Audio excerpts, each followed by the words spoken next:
আজকে আমি তোমাদের সামনে চলে এসেছি ক্লাস 12-এর ইতিহাস নিয়ে। এর আগে প্রথম অধ্যায় দ্বিতীয় অধ্যায় থেকে আমি কমনগুলো দিয়েছি।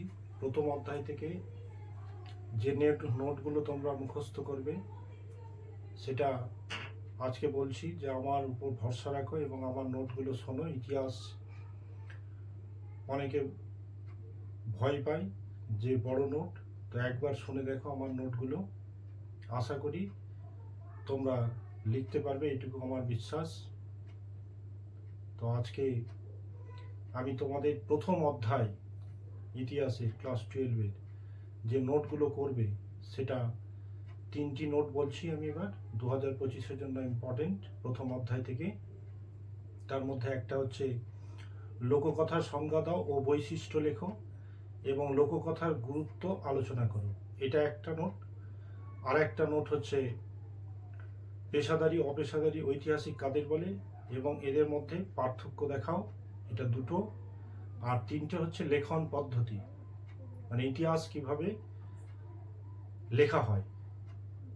তো এই 3টে যদি তোমরা প্রথম অধ্যায় থেকে করো, সামনেবার অবশ্যই 2025-এ তোমরা 99% কমন পাবে। এবং আমার বোঝানো যদি ভালো লেগে থাকে তাহলে তোমরা আমার পাশে থেকেও সাবস্ক্রাইব লাইক করে দিও, এইটুকুই বলবো। তো আজকে আমি তোমাদের সামনে তুলে ধরছি লেখন পদ্ধতি, ইতিহাস লেখন পদ্ধতি, ইতিহাস কিভাবে ঐতিহাসিকরা রচনা করে থাকেন। তো তোমরা ছায়া প্রকাশনীর শিক্ষক যে বইটি, সেই বইটি পয়েন্ট অনুসারে আমি বোঝানোর চেষ্টা করছি। তোমরা একবার শোনার পরে তোমরা 2-1বার পড়ে দেখো, আশা করি তোমরা ইতিহাস নোটগুলো লিখতে পারবে।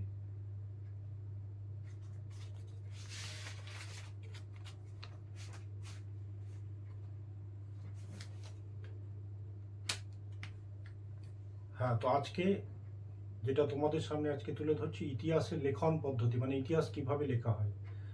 তো আগে একটু জেনে নাও যে ইতিহাস লেখার কাজটা যুদ্ধের চাইতেও কঠিন। কেন? যে ঐতিহাসিক দুই প্রকার, একটা হচ্ছে প্রত্নতাত্ত্বিক, একটা হচ্ছে নৃতাত্ত্বিক। প্রত্নতাত্ত্বিক কারা? এই যে ইতিহাস হচ্ছে কি অতীতের কাহিনীকে তুলে ধরা।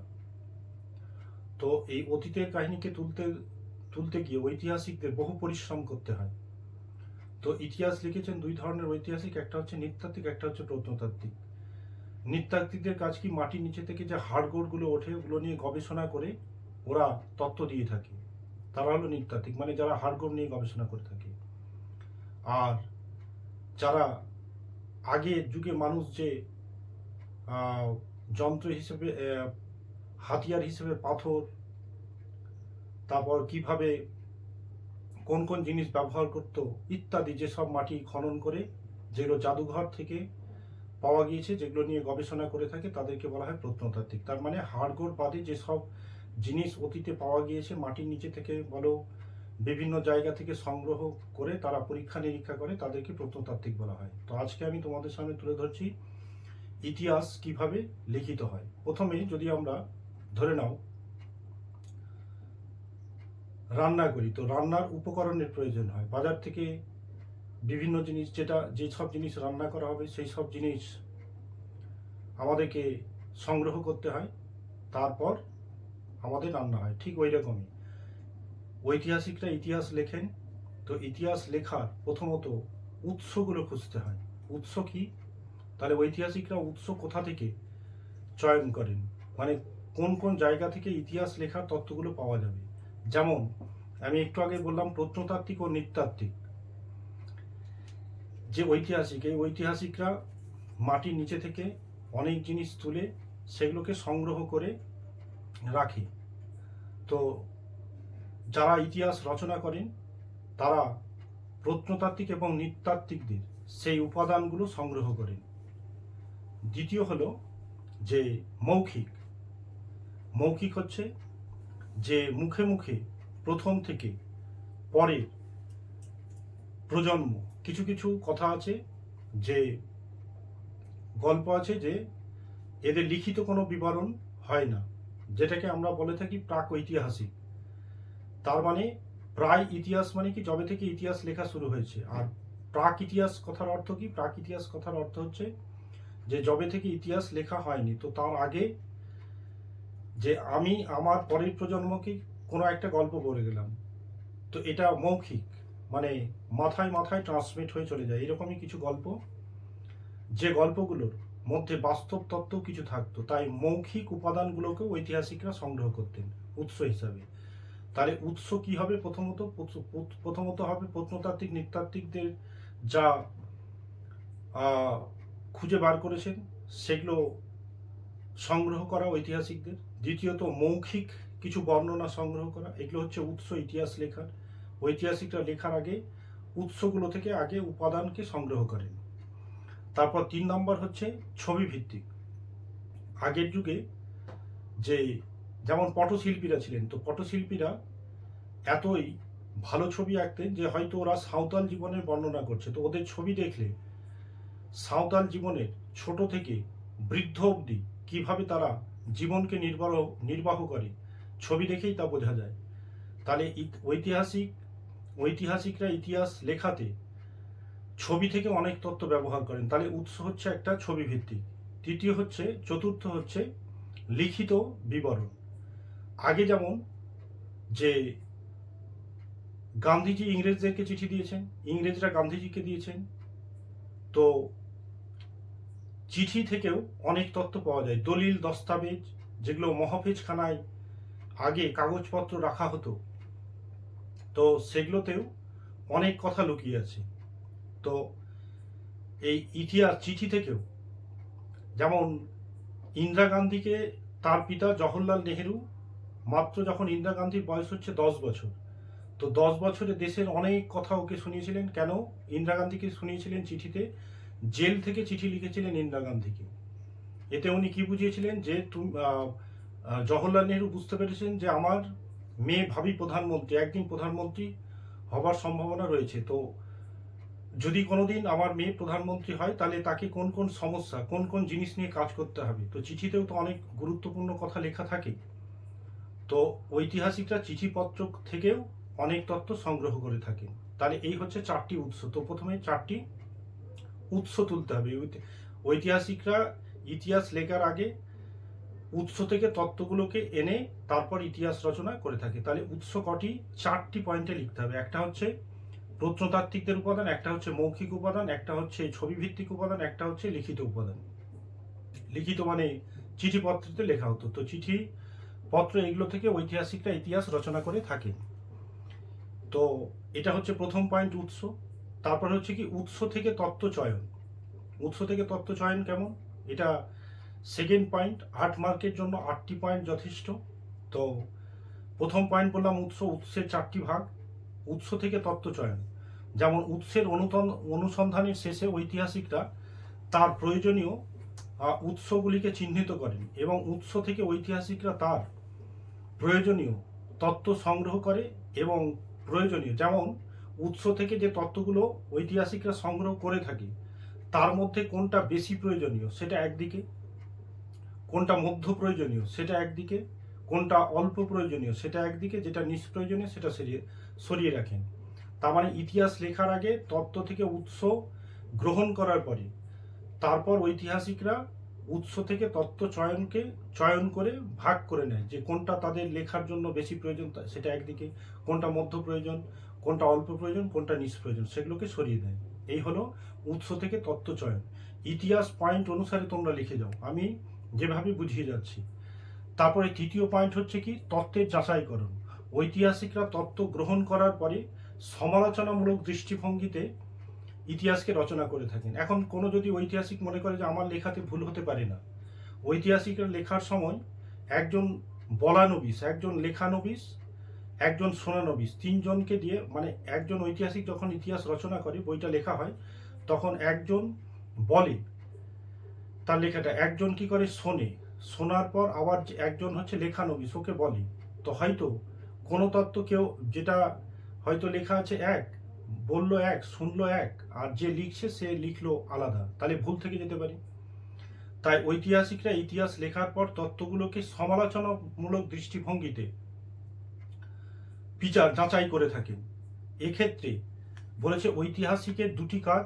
প্রথমটি হলো তত্ত্বের বাহ্যিক এবং আভ্যন্তরীণ, মানে বাইরে কোনো ভুল থাকলো কিনা বা ভেতরে কোনো ভুল থেকেছে কিনা ইতিহাসে, তা যাচাই করে থাকেন। তাই এই পয়েন্টের নাম হচ্ছে তত্ত্বের যাচাইকরণ। তার মানে ঐতিহাসিকরা লেখার পরে ইতিহাসকে বাহ্যিক এবং আভ্যন্তরীণ দুটি দিকই ভালো করে সমালোচনা করে থাকেন। কেন কি? যাতে কোনো ইতিহাসে ভুল না থেকে যায়। কেন? ভুল থাকলে কি অন্য ঐতিহাসিকদের দ্বারা সমালোচিত হতে পারে। এটা হচ্ছে তৃতীয় পয়েন্ট। চতুর্থ কি? তত্ত্বের বিশ্লেষণ। কিছু কিছু ঐতিহাসিকরা তত্ত্ব যেগুলো দিয়ে ইতিহাস রচনা করেন, তো কিছু কিছু বিশ্লেষণ মানে কি ভাঙা। তো এই পয়েন্টের নাম কি? 4 নম্বর, তত্ত্বের বিশ্লেষণ। ঐতিহাসিকরা যেসব তত্ত্ব সংগ্রহ করেন সেই সব তত্ত্বের মধ্যে কিছু তত্ত্ব আছে যেগুলো বিশ্লেষণ মানে পরীক্ষা নিরীক্ষার পরে ইতিহাসের পাতায় বসানো হয়। কিন্তু কিছু তত্ত্ব আছে যেগুলো সমালোচনার প্রয়োজন হয় না, মানে বিশ্লেষণের প্রয়োজন হয় না। তাহলে বিশ্লেষণ কোন জিনিসকে ঐতিহাসিকরা করেন না? যেমন রবীন্দ্রনাথের কথা, স্বামী বিবেকানন্দের কথা, রামায়ণের কথা, মহাভারতের কথা, কোরআনের কথা, যে ধর্মগ্রন্থগুলো আছে, তারপরে হচ্ছে মুদ্রার কথা, এইগুলোতে ভুল তত্ত্ব থাকে না। সেই জন্য এইগুলোতে যা লেখা থাকে সরাসরি ইতিহাসের পাতায় জায়গা পায়। কিন্তু কেউ যদি কোনো আমাকে কথা বলল, আমি শুনলাম, তো আমি তাকে চিনি না, জানি না, তো ওই তত্ত্ব তো আমি ইতিহাসে বসাতে পারি না, তখন আমাদের বিশ্লেষণের প্রয়োজন হয়। তাই বলল চতুর্থ পয়েন্ট হচ্ছে তত্ত্বের বিশ্লেষণ। তো কিছু কিছু তত্ত্ব আছে বিশ্লেষণের পরে ইতিহাসের পাতায় অন্তর্ভুক্ত করা হয়, আর কিছু কিছু তত্ত্ব আছে যেগুলো বিশ্লেষণের প্রয়োজন হয় না, সরাসরি ইতিহাসে জায়গা পেয়ে যায়। তারপরে 5 নম্বর পয়েন্ট হচ্ছে ঘটনার সঙ্গে বক্তব্যের সম্পর্ক স্থাপন। যেমন বলছে দুটি বক্তব্যের মধ্যে সম্পর্ক স্থাপনের চেষ্টা আসলে ঐতিহাসিকদের বলেছে সত্য রক্ষার নীতি বলা চলে, যা মূলত 4টি উপাদানে মিলিত হয়। যেমন কেউ আমাকে কিছু বলল, মানে 4টি পদ্ধতিতে ঐতিহাসিকরা ঘটনার সঙ্গে বক্তব্যের সম্পর্ক স্থাপনের চেষ্টা করেন। এটা কেমন? এটা হচ্ছে যে কেউ আমাকে বলল, আমি শুনলাম, সেটা হচ্ছে আর লিখে নিলাম, সেটা হচ্ছে করেসপন্ডেন্স থিওরি। এবার ও যে বলেছে সত্যি না মিথ্যা, যেখানকার কথা বলেছে আমি সেখানে গিয়ে সেটাকে মিলিয়ে নিব, সেটা হচ্ছে কোহেরেন্স থিওরি। অথরিটি কি? অথরিটি হচ্ছে যে আমাদের পূর্বে যেমন স্বামী বিবেকানন্দ, রবীন্দ্রনাথ যা বলে গিয়েছেন, এই কথাগুলোকে বিশ্লেষণের প্রয়োজন হয় না, মানে পূর্বাপুরুষদের যাদেরকে আমরা চোখ বন্ধ করে ভরসা করতে পারি, তারা হচ্ছে অথরিটির মধ্যে পড়ে, তো সেগুলো ইতিহাসের পাতায় বসিয়ে দিই। আর চতুর্থ হচ্ছে কি? মেমোরি। যেমন এই যে দেশভাগের সময় মানুষ যে অসুবিধায় ছিল, কলকাতার একজন দক্ষিণারঞ্জন বসু, তিনি এই ঘটনাগুলো প্রত্যক্ষ করেছিলেন। তো ঐতিহাসিকরা যখন ওনাকে জিজ্ঞেস করেছিলেন যে দেশভাগের সময় মানুষের কি কি সুবিধা বা অসুবিধা ছিল, তখন তিনি দেখা জিনিস অনর্গল ঐতিহাসিকদের কাছে তুলে ধরেছিলেন। তাহলে কি এটা মৌখিক বিবরণ ছিল? তো এটাকে কি বলে? মেমোরি। দেখা জিনিস আমাদের মাথায় ঘুরতে থাকে, একে বাংলায় বলে স্মৃতিচারণগত। তো এই চারটি পদ্ধতিতে ঘটনার সঙ্গে বক্তব্যের সম্পর্ক স্থাপন করেন। একটা হচ্ছে করেসপন্ডেন্স থিওরি, একটা হচ্ছে অথরিটি, একটা হচ্ছে মেমোরি, একটা হচ্ছে কোহেরেন্স থিওরি। তো আমি বললাম করেসপন্ডেন্স থিওরি, কেউ বললো, আমি লিখলাম, তারপরে গিয়ে ওই যা যা লিখেছি, যা বক্তব্য বলেছে, তা যেখানকার কথা বলেছে সেখানে গিয়ে মিলিয়ে তত্ত্বগুলোকে ঠিক করে নেওয়া, এটাকে বলে কোহেরেন্স থিওরি। অথরিটি হচ্ছে আমাদের পূর্বপুরুষরা যা বলে গিয়েছে তা ইতিহাসের পাতায় অন্তর্ভুক্ত করা, যেখানে কোনো বিশ্লেষণের প্রয়োজন হয় না। থাকলো 4 নাম্বার, সেটা হচ্ছে মেমোরি। আগে মানুষ অনেক ঘটনা দেখেছে, দেখার পরে ঐতিহাসিকদের কাছে যখন বর্ণনা করেছে সেটাকে আমরা মেমোরিতে ধরি। তো এইভাবে তত্ত্বের সঙ্গে বক্তব্যের সম্পর্ক যাচাই করে থাকেন ঐতিহাসিকরা। 6 নম্বর পয়েন্ট হচ্ছে যে ধারাবাহিক এবং কালক্রম। ধারাবাহিক এবং কালক্রমটা কি? আগেকার ঐতিহাসিক দুই প্রকার, একটা হচ্ছে পেশাদারি, একটা হচ্ছে অপেশাদারি। তো পেশাদারি কারা? যারা ছাত্র জীবন থেকে ইতিহাস রচনার কাজ করে যায়। আর অপেশাদারি কারা? যারা শখে ইতিহাস লিখেছেন, যেমন হেরোডোটাস। তো এরা যারা অপেশাদারি, মানে যখন মনে হতো ইতিহাস রচনা করতো, যখন মনে হতো ইতিহাস রচনা করতো না। তো এরা ধারাবাহিকভাবে আমাদের সামনে অতীতের ঘটনাকে তুলে ধরতে পারেননি। কোথাও কোথায় খাপ ছাড়া থেকে গিয়েছে, যা ইতিহাস পূর্ণ নয়। কিন্তু আধুনিক ইতিহাসগণ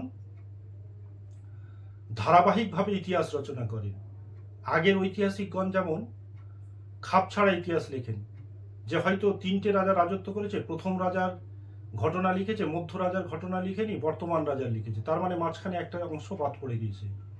তাহলে সেখানে বলেছে যে আমরা ধারাবাহিকতা, আর আগেকার ঐতিহাসিকরা কালক্রম মানে সালকে উল্লেখ করতেন না, শুধু কার্যের উপরে চলে যেতেন, সাল উল্লেখ করতেন না, ধারাবাহিক মানে পরপর রচনা করতেন না। সেই জন্য এই পয়েন্টের নাম হচ্ছে ধারাবাহিক এবং কালক্রম। কালক্রম মানে আগেকার ঐতিহাসিকরা কালক্রম মানে সালকে পরপর উল্লেখ করতো না, তাই আমাদের ইতিহাস আমাদের কাছে অপরিচিত থেকে যেত। কিন্তু তারপরে কি বলেছে, যে বর্তমানে ঐতিহাসিকগণ ধারাবাহিকতা এবং কালক্রম দুটোকেই ভালোভাবে ফুটিয়ে তোলেন। তার মানে ধারাবাহিকভাবে এখন লেখা হয় এবং তার সঙ্গে সালগুলো, তারিখগুলো দেয়া হয়। এই পয়েন্টের নাম হচ্ছে ধারাবাহিকতা এবং কালক্রম। থাকলো কি কার্যকারণ নীতি। কার্যকারণ নীতি কি, যে আগেকার ঐতিহাসিকরা কোনো ঘটনার শুধু কার্যটা দিত, কিন্তু কি কারণটা উল্লেখ করতেন না। কিন্তু আধুনিক ইতিহাসগণ এখন শুধু কার্য নয়, কার্য তো লেখেনি, কারণের গভীরে গিয়ে কারণকে খুঁজে আনেন। তাই আজকে ইতিহাস আমরা যখন পড়ি তখন খুব পাকাপোক্ত। এই হচ্ছে কার্যক্রম পদ্ধতি। তারপরে হচ্ছে কি,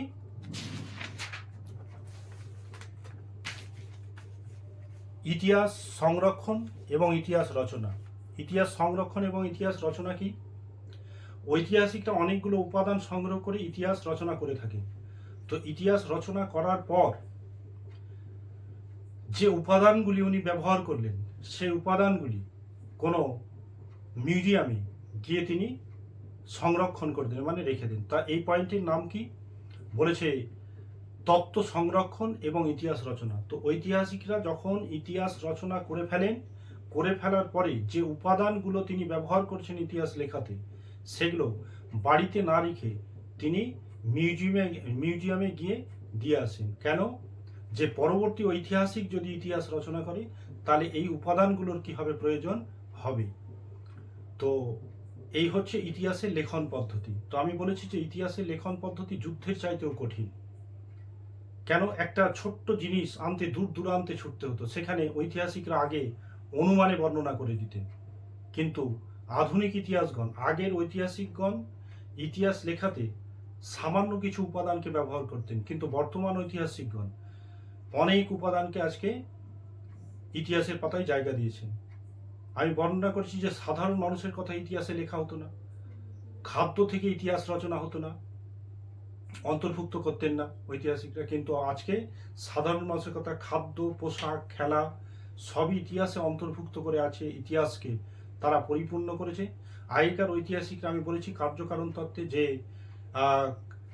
কার্য দিত কিন্তু কারণ দিত না, এখন কিন্তু কারণ দিয়ে থাকে। তো আমার পয়েন্ট অনুসারে তোমরা এটা পড়ে দেখো, বইটারে প্রথম অধ্যায়ে তোমরা লেখন পদ্ধতি, আশা করি তোমাদের মুখস্থ হবে।